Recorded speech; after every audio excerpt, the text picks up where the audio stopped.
안녕하세요. 세 번 시간 이제 96회 전산회계 2급 기출문제풀이를 시작하겠습니다. 실무하셨죠? 시험 볼 때도 실무를 먼저 하고 이론을 하시는 게 더 좋고요. 물론 강의 이용하기 전에 기출문제 먼저 풀어보고 찍지 말고 풀어본 다음에 확인하시면 되겠습니다. 1번. 다음 중 유동자산에 해당되지 않는 것은 보통예금, 임차보증금. 임차보증금은 기타 비유동자산이죠. 혹시 그럴 리는 없지만 만약에 모르겠다. 그럼 우리 실기 프로그램 계정 과목 및 적요 등록 들어가면은 왼쪽에 계정 체계 있죠. 체계도 보고 찾아도 되긴 됩니다. 근데 이 정도를 모르면 곤란하지요. 재고자산도 유동자산, 단기매매증권도 유동자산입니다. 두 번째, 거래의 8요소 중 차변요소와 대변요소 구분으로 올바른 것은 참말로 차변요소와 대변요소 구분으로 올바른 거? 뭔 소리야? 차변, 대변. 부채의 증거, 대변이죠. 왜 대변이지? 이러고 있으면 이론부터 들으셔야 돼. 이론. 그 다음 자본감서, 차변. 수익 발생, 대변. 대차 끝났죠? 4번이죠. 그럼 대차대. 거래의 8요소 모르면 회계 아예 안 한 거니까 만약에 물론 공부는 아직 시작하지 않고 기출문제가 어떻게 생겼나 구경하는 분은 상관없지만 공부를 하셨는데 이걸 모르겠다. 그러면 파이팅해서 이론 강의부터 열심히 들으셔야 됩니다. 3번 재무상태표. 재무상태표 작성에 관한 설명으로 옳지 않은 거 틀린 겁니다. 단기매매를 목적으로 보유하는 자산은 유동자산이다. 당연하죠. 자산과 부채는 유동성이 낮은 이 아니고 큰 거부터죠. 유동성이 큰 거부터 유동자산, 유동부채. 유동자산과 유동부채를 먼저 적고 비유동자산과 비유동부채를 나중에 적죠. 큰 틀렸죠? 답이고. 자산과 부채는 원칙적으로 상계에서 표시하지 않는다. 바꿔 말하면 총액으로 표시하는 걸 원칙으로 한다. 보고기간 종료일, 결산일로부터 1년 내에 상환돼야 되는 차입금 같은 건 유동부채. 1년 이내 유동, 1년 초과하면 비유동. 당연하죠?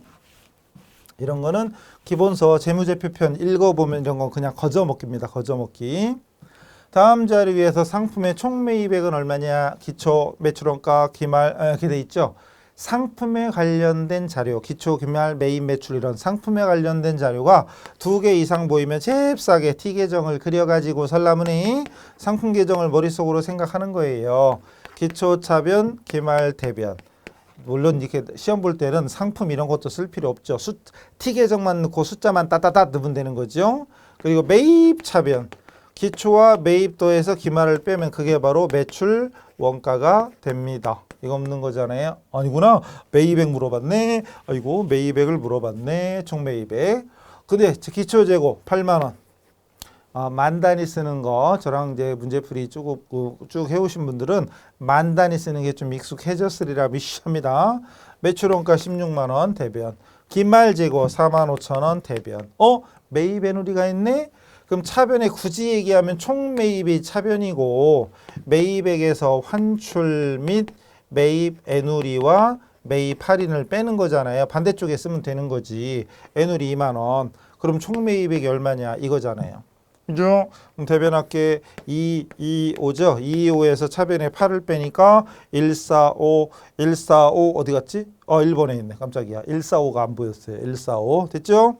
대차합계 맞추는 겁니다. 이거보다 쉽고 빠르게 푸는 방법 없어요. T계정을 셉싸게 그리시라. T계정, 기초차변, 기말대변, 매입차변, 그럼 나머지가 매출원가. 그죠? 물론 매입액이 차변이면 환출과 애누리는 반대쪽에 적으면 됩니다. 5번 현금으로 지급되었으나 계정 과목이나 금액이 확정할 수 없을 때 불확실할 때 일시적으로 처리하는 과목이 뭐다 하냐 딱 보면 나와야죠. 이미 답 나왔죠. 일시적으로 이런 순간 딱 보자마자 일시적으로 처리하는 건 얘밖에 없어요. 가지급금 잘못 체크됐다. 가지급금입니다. 가지급금. 지문 순서가 바뀌었나? 가지급금 4번 요겁니다. 이건 계약금 지급하는 거, 외상매입금 부채, 미수금은 나중에 받을 거, 그 중에 상품이 아닌 나머지. 답을 잘못 체크했네요. 4번입니다. 만약에 현금을 받았는데 내용이나 금액이 불확실할 때는 가수금입니다. 체크했죠? 제대로 체크했죠? 자, 6번 계정 잔액의 표시. 계정 잔액의 표시로 옳지 않은 거. 예수금 부채입니다. 무엇이라고요? 부채. 부채는 대변 맞죠? 토지 자산이죠. 자산. 자산인데 왜 대변에가 있어? 이런 끝났죠? 답이죠. 보통예금 자산 자변. 외상매입금 부채 대변. 자산은 차변. 부채와 자본은 대변. 기본 위치. 자산은 차변, 부채와 자본은 대변. 그죠? 그 다음 7번 단기에 발생한 비용 중 차기분을 다음 연도로 이연시키는 이유. 이번 연도에 발생한 비용이지만 차기분을 내년도로 넘기는 거. 우리 회계에서 말하는 결산정리상 중요한 게 있었잖아요. 현금주의를 발생주의로 수정하는 거잖아요. 현금주의를 발생주의로 수정하는 건데 원래는 발생주의죠. 발생주의, 그죠? 발생주의죠. 근데 발생주의는 없어. 이건 아니고 일단 현금주의는 단기에 지출한 것만 비용 처리하는 거잖아요. 근데 발생주의는 이번 연도 거와 단기 거를 구분해서 적는 거 이거였었죠. 순이익을 과대액 표시. 이건 아니죠. 예를 들어서 단기에 발생한 비용 중 차기분으로 이연할 때 쓰는 말이 선급비용인데 선급비용이 발생하면 순이익이 증가되는 건 맞습니다. 그렇다고 이익을 과대액 공시하기 위해서 하는 게 아니죠. 아니에요. 이거 아니고 차기순이 이것도 아닙니다. 그럼 이거 수익비용 대응이에요. 원래는 발생주의죠. 원래는 발생주의인데 발생주의 지문이 없어. 그럼 수익비용 대응이라는 게 이번 연도에 발생한 수익과 이번 연도에 발생한 비용을 정확히 대응시킴으로써 정확한 순손익을 계산하기 위해서 이렇게 되는 거죠. 어쨌든 주어진 지문 중에 비용과 수익의 이연과 예상, 이연 계정, 예상 계정이 있잖아요. 이연과 예상 계정 이런 것들을 하는 이유가 전부 다 요거 수익 비용 대응 내지는 발생주의 이거랑 다 관련된 내용들입니다. 이연에는 선급 선수가 있죠. 선급 비용, 선수 수익, 예상 계정에는 미수 수익, 미지급 비용, 미수 수익, 미지급 비용. 자, 이게 뭔 얘기하는 겨? 중국말 하는 겨? 독일말 하는 겨? 막 이런 분들은 이론 공부 한참 더 하셔야 돼요. 써니미에 기억나요? 선자 들어가는 건 이연이고 미자 들어가는 건 예상이다. 써니미에 많이 했었었죠. 자, 이런 것들 중요합니다. 이 문제에서는 발생주의 개념 또는 수익 비용 대응 개념에 따라서 선급 비용, 선수 수익 이런 거 인식하는 것이다. 넘어가죠. 답은 됐고 그 다음 8번 다음 거래 회계 처리했을 때 차변 또는 대변에 기록하는 과목이 아닌 것은 아닌 거래. 여기 안 나오는 거. 자, 먼저 3월 2일 송파로부터 상품을 주문받고는 거래가 아니죠. 분개할 필요 없죠. 근데 계약금을 받았대. 선수금이죠. 선수금 나오죠. 1번에 있네. 선수금. 그리고 3월 2일 날 주문받았던 상품을 인도했다. 물건을 보냈다. 결론은 팔았다는 얘기죠. 상품 매출 없네. 매출하고 계약금 받았던 거. 대변의 상품 매출이죠. 우리 전산회계에서는 상품 매출 쓰잖아요. 그리고 선수금 대변에 있던 거 차변을 없애주는 거죠. 선수금. 그리고 계약금을 제외한 나머지는 어음 받았다. 어음 받으면 받을 어음이잖아요. 그럼 뭐예요? 예수금이 없죠. 현금이 어디 갔지? 아, 현금은 이거지. 계약금 받을 때 현금이었으니까 현금, 선수금, 받을 어음 다 나오고 예수금은 없어요. 예수금은 우리가 대표적인 게 소득세 같은 거 원천 징수할 때 급여 지급하면서 소득세 등을 원천 징수할 때 나오는 게 예수금. 그죠? 예수금은 여기는 해당 사항 없다. 9번 회계상 거래에 해당되는 거. 해당되는 겁니다. 거래, 회계상 거래. 즉 반대로 말하면 회계상 거래가 아닌 거. 대표적인 게 계약, 주문, 보관, 약속, 채용 이런 것들. 파손 답이죠. 채용, 거래처를 선정했다. 뭐예요 이거? 건물을 임차하기로 결정했다. 임차하기로 계약했다. 이런 거 거래가 아니잖아요. 2, 3, 4 이런 건 재산의 변동이 없는 거래가 아닌 것들이고 1번은 파손, 분실 또는 감가상각 또는 화재 발생해서 소실 어쨌든 재산의 변동이 생기면 그거는 거래다. 1번 무효. 내용연수 경과에 따른 감가상각비 변화를 나타내는 그래프와 관련이 없는 감가상각 방법은 뭐냐? 감가상각이 이렇게 된대. 점차 감소해. 내용연수 경과할수록 감가상각비가 점차 감소하는 걸 가속삼각법 또는 체감삼각법. 가속삼각법 또는 체감삼각법이라고 하지요. 근데 사실은 대충 해도 답은 보이지 않아요. 일단 이건 아니지. D가 나오면 틀려. 탈락, 탈락, 탈락. 뭐 이래? 뭐 이래? 왜 D가 이렇게 많지? D. 그래프와 관련이 없는 거니까, 없는 거예요. 참말로. 없는 거니까, 관련이 없는 거니까 D는 나와야 돼. 거꾸로 풀었네. D는 다 있어야 돼요. 자, 그다음 관련 없는 거 있는 거죠. 관련 있는 것이 이제 대표적인 게 그럼 대표적인 게 정률법하고 이중체감법이에요. 정률법과 이중체감법이 가속삼각법의 대표적인 거죠. 사실은 회계 2급에서는 이중체감법 따로 계산하는 거 거의 안 하셨죠. 계속 정액법, 정률법만 하잖아요. 근데 말은 이렇게 지금 이 문제도 최근 기출 문제인데 나오잖아요. 제가 그래서 기본 강의 때 항상 그래서 시험에 나오는 거 기출 문제만 하지 마라 하는 게 기본적으로 알아야 될, 계산까지 알면 더 바랄 게 없지만 어느 정도 최소한 용어 정도는 들어볼 정도는 돼야 된다는 얘기죠. 어쨌든 다시 A씨가 들어가면 틀려요. 그럼 답은 일단 나오겠죠. 이제 아까 거꾸로 푸른 거고, 관련 없는 거니까 관련 있는 거에 대표적인 게 정률법하고 이중체감법인데 A나 C가 나오면 틀려. A, C 나오면 틀려. 이것도 틀리고 탈락, 탈락, 탈락. 끝났네. 이게 답이네. 관련 없는 건 이거밖에 없어요. 그럼 AC가 나오면 틀려. AC. 여러분 맨날 뭐 입에 붙어 있죠. AC. A 신발 찾고 막 그러면 안 돼요. 어쨌든 정액법은 감가상각 그래프가 이거잖아요. 감가상각비 그래프가 정액법은 일정한 거죠. 일정. 관련이 없는 거. 그럼 D가 나와야 돼. D는 다 있어. 근데 문제는 정률법하고 이중체감법은 이 대표적인 이렇게 되는 거죠. 이렇게 되는 거. 근데 얘는 뭐야 그럼? 얘는 왜 연수학해법 공식 기억납니까? 저기 뭐 강의 시간에 이건 자세히는 안 했지만 자세히 했나? 있어요. 취득 원가에서 잔존 가치를 뺀 다음에 연수학계분의 잔여 내용연수입니다. 잔여 내용연수 또는 이것이 내용연수의 역순, 내용연수의 역순입니다. 예를 들어서 내용연수가 5년이다. 그럼 삼각대상이 곱하기 내용연수가 5년이면 1부터 5까지 더하면 15죠. 15분의 첫 해 만약에 5년 삼각해야 되는데 지금 처음 하는 거야. 그럼 5번 남았잖아요. 15분의 5. 2차 년도에는 15분의 4. 3차 년도에는 15분의 3. 이런 식으로 매년 감가상각비가 15분의 5, 15분의 4, 15분의 3씩 줄어들어요. 근데 줄어드는데 이렇게 체감하는 게 아니라 15분의 5와 15분의 4의 차이가 15분의 1이고 15분의 4와 15분의 3의 차이가 15분의 1이잖아요. 그러니까 그래프가 감소되긴 감소되는데 직선으로 떨어집니다. 체감하는 곡선으로 떨어지는 게 아니라 일정하게 15분의 1씩 일정하게 감소되는 거예요. 그래서 이렇게 되는 거지. 별게 다 있어, 그지? 이 그래프까지는 그려드린 적 없지만 요거는 언급한 적이 있을걸요.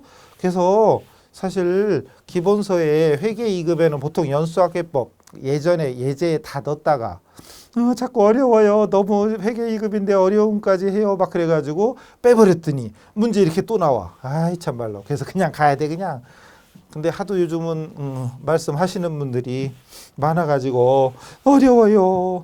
회계 2급에 안 나오는데 뭐 해요. 자꾸 이래가지고 어쨌든 그래요. 보다시피 나옵니다. 그러니까 사실 공부할 때는 기본적인 내용을 알고 가는 게 맞는 건데 시험에 나오는 것만 해요. 막 이러니까 이런 게 잘 안 나오거든요. 거의 안 나오거든. 근데 나왔잖아요. 맨날 나오던 게 요 정률법하고 정액법밖에 없거든요. 어쨌든 솔직히 답만 찾으려면 어렵진 않아요. 왜? 이렇게 떨어지는 거랑 관련 없는 거고 무조건 정액법 D가 나와야지. 사실은 이게 내용을 감가상각, 정액법, 정률법, 이중체감, 연수학계 이런 거 어느 정도 알고 있어야 푸는 문제라 사실은 좀 어려운 회계 2급 수준에서는 어려운 문제입니다. 이미 답은 나왔고 그 다음 11번 다음 중 비유동 아까는 유동 자산이었구나 참. 지금은 비유동 부채 해당되는 거. 비유동 부채 제일 대표적인 건 사채는 없네. 사채. 그 다음은 장기자 붙은 거. 없네. 그 다음은 퇴충, 퇴직급여 충당부채 1번. 그리고 나머지는 다 유동부채죠. 유동성 장기부채, 유동부채. 이것도 만약에 잘 모르겠다. 그럼 잽싸게 어떻게 해요? 프로그램에 계정과목 적용등록, 계정과목 및 적용등록 딱 들어가서 비유동부채 계정체계를 딱 클릭하면은 뜨죠. 그렇게 확인해도 됩니다. 어차피 우리 시험은 1시간 내에 이론 실기 다 푸는 거기 때문에 실기하는 시간에 이론 풀어도 되고 상관없어요. 이건 누가 뭐라고 안 하는 거예요. 어쨌든 그렇게 확인해도 되기는 됩니다. 머릿속에 없으면 그렇게라도 찾아야죠. 12번이요. 자, 12번. 자, 다음에 제시된 자료에서 제2기.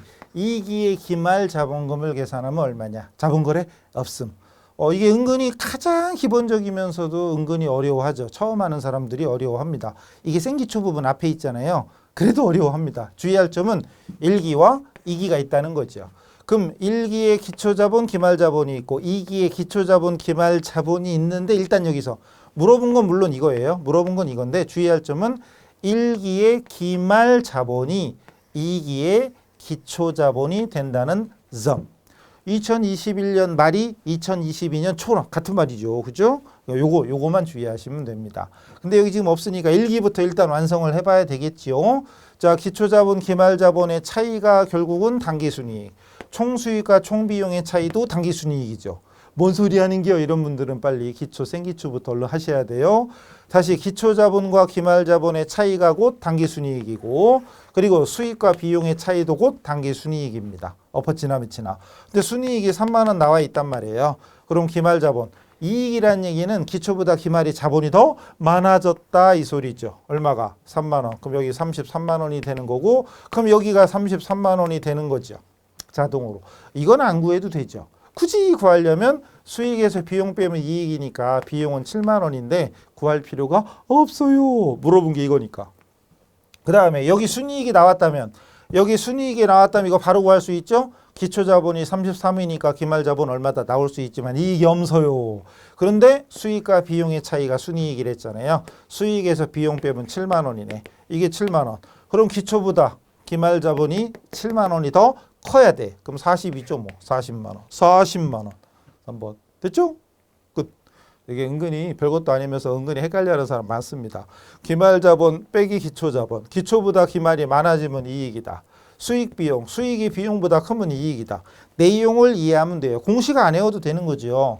굳이 공식으로 기말자본 빼기 기초자본 순이익이다 이렇게 공식으로 외우지 말고 그냥 기말자본과 기초자본의 차이가 순이익, 수익과 비용의 차이가 순이익 이렇게 의미, 자산부채 자본 뜻 이것만 알고 있으면 충분히 풀 수 있는 문제인데 의외로 어려워하는 분 많습니다. 넘어가죠. 13. 손익계산서 계정 과목 중 영업의 비용에 해당하는 거. 영업의 비용. 이런 것도 가점 몇 개째야 벌써. 그냥 과목. 자산부채 자본 수익비용. 과목의 족보. 영업의 비용 딱 보자마자 이기기. 이자비용 나왔죠. 이자비용. 이기기. 이자비용 기부금. 기타의 대손상각비. 나머지는 판관비잖아요. 아직 못 외웠다. 그럼 빨리 어디로 가요? 벌써 세 문제째야 벌써. 유동부채, 아까 비유동부채였나? 유동자산 비유동부채, 이게 영업의 비용. 어쨌든 이것도 실기 프로그램에 계정 과목 및 적용 등록 들어가서 영업의 비용을 딱 클릭하면 이게 나오죠. 그게 되죠. 다음, 거래 내용과 관련이 없는 계정 과목, 관련이 없는. 뭐야 또? 토지. 영업에 사용 중인 토지를 2천만 원, 취득가액은 1,000만 원인데 처분했어요. 대금료 5천만 원, 500만 원 보통예금으로 받고 나머지는 3개월짜리 어음으로 받았다. 어음으로 받으니까 받으러 음이지 라고 하면 안 되고 미수금이죠. 왜냐하면 토지니까. 그래서 미수금 나왔고 보통예금 나왔고 감누가 있나요? 없잖아요. 토지잖아요. 토지는 상각자산이 아니제요. 토지는 감가상각을 하지 않습니다. 처분이 당연히 나오겠죠. 왜냐하면 장부금액 1,000만 원짜리가 2천만 원에 팔았으니까 처분 이익이죠. 사실은 여기서 중요한 게 감가상각 누계보다는 받으러움 써놨으면 다 맞다 할 수도 있었겠지. 근데 받으러움이 아니라 미수금이에요. 이건 오히려 쉬운 거야. 만약에 여기 받으러움 2번이 받으러움이었어 봐요. 그러면은 받으러움 맞고 미수금 틀리고 이런 사람도 되게 많을 겁니다. 특히 실기에도 많이 나오죠. 상품을 매출했으면 상품이나 원재료 같은 재고자산일 때는 받으러움이 맞지만 재고자산이 아니면 미수금 금 이렇게 풀어야 됩니다. 한식었지용? 중요하지용? 마지막. 됐고. 자, 마지막 문제. 뭐요? 경영성과요? 경영성과에 영향을 미치는 거래가 뭐냐? 여기서 경영성과는 수익과 비용, 단기 손익 이거 얘기하는 거니까 수익 비용 찾는 문제입니다. 결론적으로 남 나오죠? 예수금, 부채, 보통 예금, 자산, 비용 수익, 자산하고 부채잖아요. 부채 자산, 자산하고 부채니까 경영성과하고 상관이 없다. 자산 부채 자본은 재무 상태에 영향을 미치죠. 미수금, 자산, 현금, 자산 역시 재무 상태, 통신비, 비용 답이죠. 답이고 차입금, 부채, 현금 상환했다. 현금, 자산. 그러니까 3번을 제외한 나머지는 다 재무 상태에만 영향을 미치고 경영성과하고는 아무 상관이 없습니다. 됐죠? 그래서 96회였나요? 전산회 계급 이론 문제, 기출문제 풀이를 마치도록 하겠습니다. 수고하셨습니다.